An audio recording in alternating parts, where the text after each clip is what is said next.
Hello learners, welcome back to our channel Learn with Nandu. X power p by g ni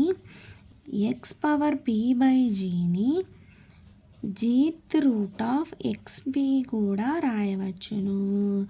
gth route of x power పీగా కూడా రాయవచ్చును. అంటే gth route of x p అవుతుంది.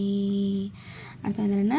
Jeet route ఆఫ్ ఎక్స్పిని x power p by జీగా కూడా రాయవచ్చును.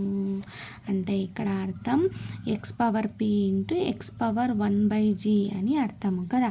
So x power p into root gth route of x అని అర్థము కదా. ఎక్స్ పవర్ 1/gని జీత్ రూట్ ఆఫ్ ఎక్స్గా కూడా రాయవచ్చును కదా. ఎలా అంటే nth రూట్ ఆఫ్ ఎక్స్ని ఎక్స్ పవర్ 1/nగా రాసినప్పుడు ఎక్స్ పవర్